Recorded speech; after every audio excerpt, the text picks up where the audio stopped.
There we are. So, so it's technology. What can I say? Good things don't come easy. Can But you hear good to me? see you. I can hear you very, very clearly. And thankfully, both of us have a good signal. It was just like, I don't know what was happening. So many people were sending the request to join that I couldn't find yours. And when I could find yours, I couldn't click on it fast, fast enough. It's crazy. So obviously you can see there's a lot of interest, a lot of interest. People are just very, so eager to know, your point of view. And I know we had a discussion on this on the phone. And when I actually tweeted your video, immediately the response was incredible. And people had so many questions, So my first question to you about this is, how did this idea come into your head? This idea that India or Indian citizens must take it into their own hands to stop using Chinese products. And where did that thought come from? Okay, thank you, Milan. Finally, it worked. And yeah, first of all, I must thank you for being one of the very first ones to respond to this call. And you Yes. got out of TikTok and you announced, and we always will remember that. Regarding your question, well, I've been working with people's power all this while, whether it is helpless, mute people in the villages asking for educational reforms, or in this case, trying to tame a dragon. I have always believed that people hold a lot of power. Only problem is that people don't know they hold a lot of power, because it happens only when they come together. Now, Chinese aggressions are not new in Ladakh. We have seen it over several decades. After the 1962 war, they drew the lines for where the war stopped. And every decade, they kept on pushing few meters and now kilometers, which has become a big problem for our shepherds who raise Pashmina goats in these mountains peacefully. Now, so in earlier years, it was mostly military responses, but this time I saw that it's a very different scenario. This time the military looking aggression was not really military. There was a pattern in it. This was happening not just in Ladakh in India. This was happening in Vietnam, Taiwan, US Navy in the South China Sea. China was picking up fights. So I could see that it hinted at some other problem. And the timing was important. It was in April, May, just after the COVID pandemic, and China itself had suffered a lot of damage, economic damage mainly. And people there were very angry with the government to the point of revolt when Dr. Lee died. So one could see, connecting dots, that the Chinese regime was doing this to rally people around them, behind the flag, as they say. And therefore, the answer should be more than military, it should be economic. And that can be done more by the citizens in large numbers through their wallets rather than soldiers through their bullets. And therefore, I chose the opportunity to call the people of India, who at this point would be much more responsive than any other point, because they had seen this aggression right firsthand at their backyard. So therefore, this idea stuck. Sitting in lockdown in Chennai, stranded, unable to go to Ladakh, I kept thinking, so both were their gifts, the response and the problem, Chinese gift. No, I think it's a great thought. And I think it's a great thought because what we need to understand, as you mentioned, is that we as citizens have a great power if we come together. And again, it's not just about China. it's about India with respect to any other country in the world. That if we are to be in a strong negotiation space, if we want to be in a good place, then the citizens need to come together to make India stronger. The government will do what it has to do, industry will do what it can, but the citizens of the country must come together under a common agenda in the face of any other country on earth, not just China. I think that is a really powerful thought. Exactly. So the questions, of course, that came up post that was in a scenario where, of course, we've been in trade with now many countries across the world. How do we stop? And I know that in your video you said you don't have to stop everything all at once. You have to do it in phases. It has to be something that it is in our mind, that this is the eventual goal that we must reach, of being self-reliant. So we are not so dependent on somebody that they can dictate terms to us, right? That is the important thing. So understanding what the situation that each citizen is in today, because a lot of products that they use, a lot of services that they use today, and they've become used to and now feel that they can't do without. How does one make the transition? How does one change over? How does one adapt to a new situation that you are creating for yourself? Because you're saying, I will work now on my terms with the products and services that I believe in. How does one do that? Mm-hmm. Yeah, before doing that, I'll say one more thing about why citizens are important in this case. You know, many people ask, why not the government? I mean, governments can have sanctions, etc., but then this can invite retaliation and so on. Whereas citizens, no power in the world can dictate them, you buy this and not that. You know, it's so powerful. As a consumer, customer is the king. So we are using that power as a consumer, our wallet power, to make a big impact on any aggressor. How do you do that? The question about how do you do that? First of all, yes, we should not think that we have only 2 days to do it. We can do it at our timing of our choice and methods of our choice, and therefore we have time on our side. It's no point to make it into an outburst of emotions or reactions by breaking things or burning things. I don't vouch for that. I don't recommend that.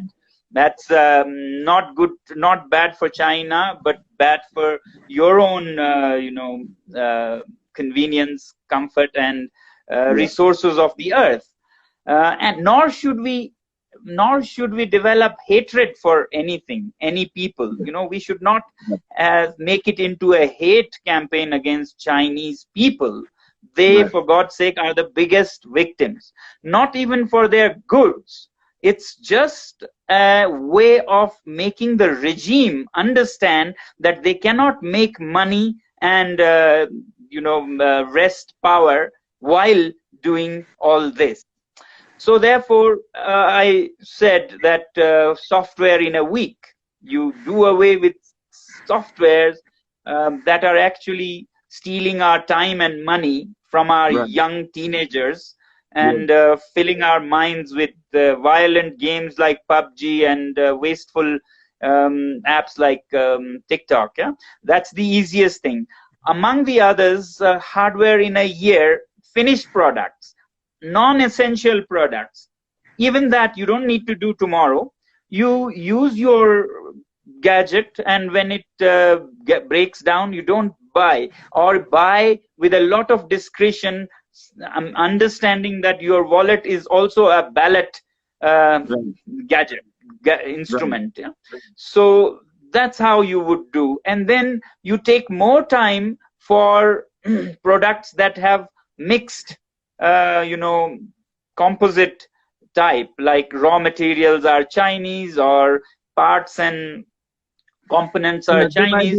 You, in India or something like that. Yeah, you give them 2 years, 3 years. What happens when you give them 2 years or 3 years is that businesses will adapt to form a new ecosystem. You know, businesses will understand that people are in no mood to sponsor a rogue regime, so they'll start sourcing their supply chain from alternative sources. And the best thing would be if they start sourcing from within the country, if entrepreneurs from within the country rise to the occasion and start making things. But that needs time. In the past, why these calls have failed, I feel, is mostly because we do it for 3 days and forget completely. So I would say anybody who sees reason in using their wallets should think of a time span of at least 3 years. That what I am deciding for 3 years I won't do this, and you will see miraculous outcomes from that. So that's how I would like to for people to use their wallets. Secondly, and very importantly, I feel that you should not need to replace everything with another thing. You know, what we were doing till the COVID happened was an unusual party, not sustainable party, throwing things extravagantly. So maybe we should also simplify our lives. We don't need 10 pairs of shoes. We are happy with 3 pairs of shoes. This I don't think people are going to be happy with at all. Yes, no, I understand what you're saying. Yeah, but of course, people like to buy new things all the time. So that we'll have to change that. Not just for China. It should not be just for China, but for the planet also. Environmentally, it is so important that we do not become mindless consumers who buy just because it is cheap from China. You should think a lot before you spend your money. For example, I say when you buy your first pair of shoes, it gives you so much satisfaction. But when you buy your 21st pair of shoes, it hardly means anything more than for 2 or 3 days. But if you give that 21st pair of shoes of yours to somebody for whom it is the first pair of shoes, that will be total satisfaction. In economics, this is called the law of diminishing returns. So it's not just me or some Baba speaking. It's the language of economics that most people consider like heavenly. So law of diminishing returns says that it's no good amassing goods which do not hold value beyond a certain point. So I would like our young people in India to think about changing their lifestyles and living simpler lives so that you are happy. And if you have money to spare, then share it with somebody for whom it is the first pair of shoes. Yes, that's a bit difficult, but doable. we must keep it in mind. So what you're saying is, of course, that change cannot happen overnight, and we must always have it in our mind that this is the way we want to go. So one, of course, is reduce our consumption anyway, because it's good for us, it's good for the planet. And two, reduce our consumption that is dependent on another country, so that we can actually, support industry in our own country first. So that is definitely something that we should keep thinking about and act towards. So gradually we get into a more stronger position. The other question that people had when you're kind of thinking about these things is, and people have amazing questions, of course, but this one was, what about companies who have been invested in by China, Indian companies? How do you perceive those? I think they need even more time. Like I said, 1 week, 1 year, 2 years. They need maybe 4 to 5 years. And you don't need to do much. You have to continue, your intentions, but be gentler on them in the first year or second year, because they can't change overnight. Very soon they'll see that, my consumers do not respect me for continuing dependence on an aggressor nation, not a friendly nation. So either they'll reform their own acts, or there'll be alternative companies that will give the same service, but will have no such strings or money attached to them, and they'll start getting preference from the consumers. So I think, I'm sure many companies are already thinking this will be a disadvantage in the market to have Chinese on our back, whether investment or technology or parts. So they already must be starting to adapt to the new realities. The main thing that people need to remember is that it's not a few days mission, it's a few years mission. Yes. And they need to understand that unless they continue with their demand, change will not happen. I mean, the demand must go out to industry, the demand must go out to the government. People, both these entities must see the seriousness of the commitment of the people, and only then change will happen faster and faster. So of course that is there. Then of course the other question was that so many people are employed, so many Indians are employed by Chinese companies, which is, of course, everybody needs to have a job. So if you shut down a Chinese company and they don't have work in India, what happens to all the people whose jobs are at risk? You know? Yes, yes. So people need to be reassured by a lot of things, and of course, this is one of them. Yeah, I think it's very short-sighted way of looking at it. You should think of the jobs that went away when we started buying ready-made things from China. All the toys, all the bicycles that were giving hundreds of thousands of jobs completely evaporated when we started buying ready-made products. The only jobs that such trade gives is to few traders who exchange the goods and money, which is so few. And we should also look at tomorrow's jobs. If once again we start making our own things, imagine the number of jobs a mobile phone company will create when we have many parts, components made in India by our own people. Right now, it's assembly line jobs, which is a fraction of the potential of jobs, and we consider them as jobs. And thirdly, some people say that, oh, Xiaomi and these Oppo have factories in India. Now, if we don't buy them, then these employees may lose their jobs. But do you think that people in India will stop buying phones altogether? They'll not buy Xiaomi, they'll not buy Oppo, but they'll buy Samsung, they'll buy Nokia. So their factories will double and triple in size, and these very people will be employed by those. As long as Indians buy phones, it doesn't matter whether the person is employed in this factory or that factory. Actually, they'll perhaps get better labor treatment in Samsung or Nokia than the bonded labor treatment they might be getting in a Chinese factory. Sure. So jobs won't go down. Absolutely. So these are, of course, short-term scenarios that we look at, that, immediately. And like you said, we must think about what happened before. Not just what will happen after. And what will happen after. And now we're looking at, just because the attention is on it now, and everybody, of course, most people are interested only at that moment. And then a lot of people forget about it. But if enough people keep in mind what it could be and what it was, then we can actually plan. Individuals can also plan to take up the right choices to whatever better future we can see. So that's fantastic. Have you got any kind of response? And I'm talking about the questions that I have been asked. Were there any questions that came to you that were interesting, that need to be answered or could be answered here?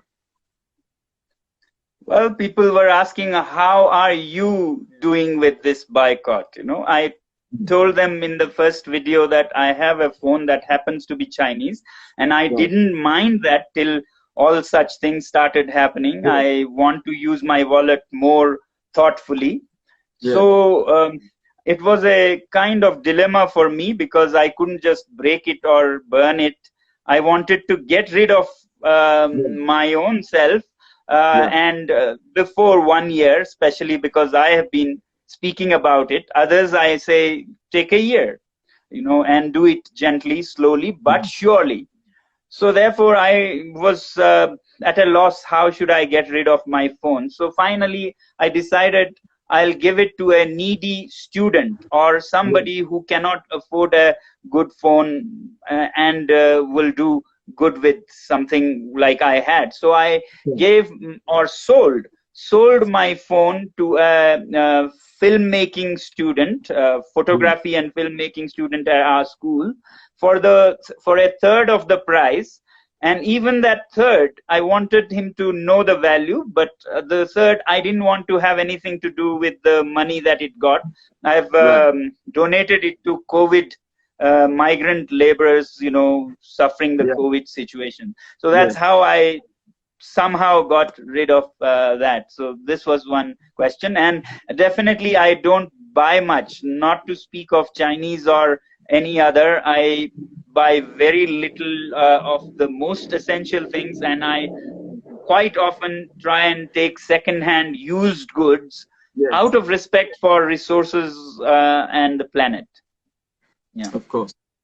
No, that's fantastic. And of course, because we need to keep talking about, like, one of the biggest things I think is that when there is an issue that comes up that becomes important to be spoken about, and like this issue is one of them. But what happens is when enough people don't talk about it, it kind of vanishes, and so we need to keep talking about things like this. And that's one of the reasons why we are having this conversation, because I know that what we did, you put that video out, I tweeted something, it was 2 weeks ago. And again, it all came up again when, the border activity happened. And so that was a kind of trigger for this whole thing to come up again and say, we have to fight, and, citizens also need to do stuff and all of that. So of course, we shouldn't wait for things like that to happen on our borders. We need to keep thinking in that way, that India needs to be strong. And that responsibility is not only with the government or with the industry, it is mostly, in fact, with the people of the country. And they need to think of things that they can do. And of course, debate and discuss thoughts that come from leaders like you. In fact, I saw a little bit of negative comments on my tweet, which people, again, they couldn't understand it, or maybe they had relevant questions about it that need to again be discussed and debated, so that people can get the right answers. So I think what we could do is, even later, maybe 2 weeks from now, maybe a month from now, invite people who have something to say against this, or maybe who just want to understand better ways to make this happen, how citizens can work to make their country stronger. And we come together and have another discussion about it. I mean, if you're open to that, I would love to, in fact, put it out there today to say, if anybody has some interesting point to make as to how this, I hope people understand the agenda. The agenda, as you mentioned, is not against any particular country. The agenda is to make India powerful.